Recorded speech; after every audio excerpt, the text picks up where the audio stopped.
Hello everyone, welcome back to the channel. This is Kaga. So today is one of those special videos in the War Thunder Wednesday series. Well, I guess it's a series at this point since I've been doing it for a while, so we'll call it a series. This is the first realistic battle that I've ever featured on the channel, and there's a specific reason why I want to showcase this one. Well, there's a few reasons. One, this is I guess you call it the Tier 3 Japanese naval fighter, the A7M2. And to this point, prior to this battle, this aircraft frustrated me to no end in arcade, and I guess in a matter of desperation I decided to queue up in a realistic battle with this machine, and was quite lucky to end up on the Midway operation. And as you can see, we had to take off from a carrier, and we're going to go off and contest Midway Atoll. So that's the first one, is definitely that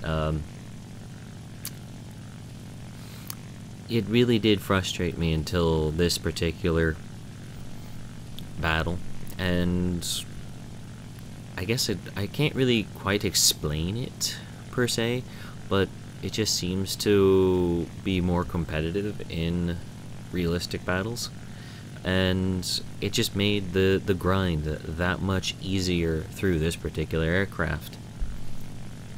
And two, this was the battle that really landed it home for me that when you get to the higher tiers and you're trying to maximize the experience that you get for your game time, at least on any particular aircraft, if that's what you're doing and you're not trying to surge through the tree and get to the end tiers, shall we say, the realistic battles are just a great way to gain experience. And I don't just mean in terms of actually flying, because, you know, you can tear off your own wings, you can do all kinds of things that it would never happen in arcade battles, which can include everything from jamming irreparably one set of your cannons, or flaming out your engine because you kept your finger jammed on the wartime emergency power and your engine temperature or your oil temperature exceeded the temperature thresholds for your given engine and you didn't cool it off. Or you brush against something and it rips your tail clean off. You know, things like that. They're just so much easier to do in realistic battles than they are in arcade. And one of the other things is you'll notice in that for some of the larger maps is that at least for propeller driven aircraft, they can take quite a while to get into play. And I think this is a better emphasis on is that as you go from arcade to realistic, and I presume from realistic to simulator, you spend more time maneuvering, trying to get that ideal shot, rather than doing those turning dogfights that, you know, make low-tier arcade battles so much fun. And I think that's one of the big hurdles that has to be overcome when you're making that transition, especially from an arcade perspective, is that mindset of setting up the kill before you go for the kill. And two, really and truly, you don't want to latch on for too long, and you want to be as quick as possible in you doing it, and spotting when you have an opportunity and when it is no longer an opportunity is very important. And as you can see, I make a dive on that B-25J, go for some engine surfaces, go for the tail surfaces. I am not going to try to turn there to make to follow up on that because, well, there's two reasons. One, the longer you are in range of those AI gunners, the more likely you will be shot down in kind. They are magical things. They have Terminator levels of accuracy, and they will fire through being blasted up against the sea surface, which, you know, I don't know of any real gunner that could do that. And two, the A7M2 is not the best rolling aircraft. It's not particularly well suited to the type of fight necessary for making those shots connect. And you see its strength right there in that dive attack against that P-51. Go in, boom, make the one shot you need. You can do the low altitude turns when you need to, but only when you're at intermediate speeds. You will never beat a lot of these aircraft unless you're very careful and you know how to extend rolls and being very careful in how you apply flaps. Now, this is how you can tell this was one of those first battles that I'd put into realistic in a good long while, is that I'm sitting there trying to put fire into this P-51, and my reflexes are triggering on when they that circle, the guiding circle that you use to get into position here, is going in the right spot, but the actual lead reticle of my guns is nowhere near the target. Oh yeah, and another thing that needs to be covered in about realistic battle, and it doesn't matter whether it's ships, AI guns, and airfields guns, and islands guns, or even bombers guns, they are incredibly lethal. If at all possible, you shouldn't linger. They are magical. They are really and truly magical things. Some might say that friendship is magic. Maybe not as magical as the AI gunners in War Thunder.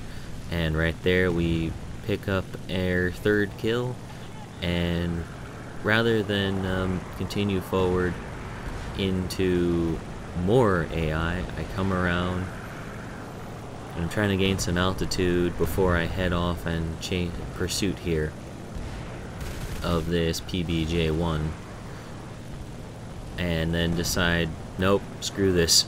Nope. Turn around, turn around, turn around. Let's get some speed. Let's get out of here. And specifically, it's because at this point I've done fairly well. 3 kills.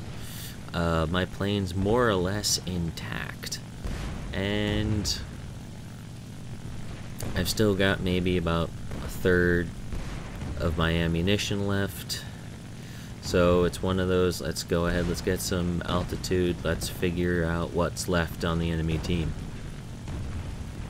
And so far what I can see is that XP-50 and what appears to be that PBJ from earlier. Alright. So now we've gotten to about 1 kilometer in height. The AI guns will be a little less accurate, so we should be able to start gaining altitude a little bit more efficiently, because we're not trying to dodge it every 5 seconds, we're dodging it every 15 seconds. Makes it a little bit easier to gain altitude, gain speed, and Allies just downed that assaulting bomber. So let's go ahead and give this XP-50 a little bit of a good old pursuit here. And it looks like none of the Allies are in a great position to go after him because they're at lower altitude than us. So it really does fall onto us to make the right call here. And nice and shallow. Yeah, we're heading closer towards the enemy fleet, but no matter, really, no matter. Let's go ahead, let's keep after him. Shallow corrections, up, down, left, right. If I was really being picky, it would be throttle corrections too. Not much, just like maybe a few % here and there. And let's go ahead and make use of that camera angle change key found in the C key, and moving our reticle around just to try to get an idea of one, where the enemy bomber is, where the enemy AI anti-aircraft is coming from, where our allies are. Just trying to get a good feeling for what the situation is around us, maintain that good positive awareness. See if we can set up a good deflection shot here against this XP-50. Given the speed, the altitude difference, unless he dives down, we would never catch him, and that's exactly what he does. And now, until he turned, there was good logic in doing it, for the simple reason that him in a dive is going to be faster than me in a dive, so he could get away. But he keeps making these turns, and he bleeds speed in these turns.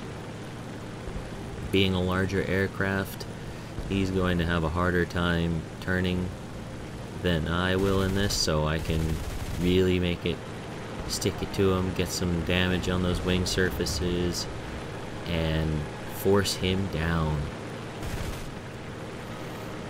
And that's the big thing. We want to force him down because there are two quantities that pilots love: speed and altitude.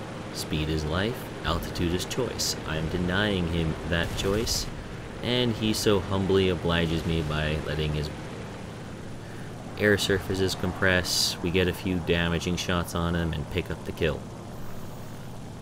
That or his pilot lost control. I can't quite tell. It could have been either. Either way, that's a lot easier to have happen, both outcomes in realistic battles, and that's something that we need to really look out for in making that transition from arcade to realistic, is keeping track of that and making your moves more shallow, more well thought out, and planning for that eventuality. Whew, that's quite a well-packed 13 minutes. And we win because the enemy lost all their vehicles. Well, unfortunately, it seems I neglected to grab screenshots of the various old bits and result screens after that particular match, so I'll have to get better about that, and the next time I get a good realistic battle for you all. Hope this was an enjoyable video. Little bit of insight into how to maximize some experience gains in War Thunder, maybe how to fly this particularly troublesome aircraft. Well, at least for me it was troublesome. I don't know how it is for you. Go ahead and let me know in the comments if you feel the same about that aircraft, or are there any other aircraft that just give you a little bit of trouble in how to fly. We're all pilots here. I feel for you, even if no one else will. If you happen to like this video, please consider giving it a like down below. And if you're new to the channel, please consider subscribing. I hope to see you around.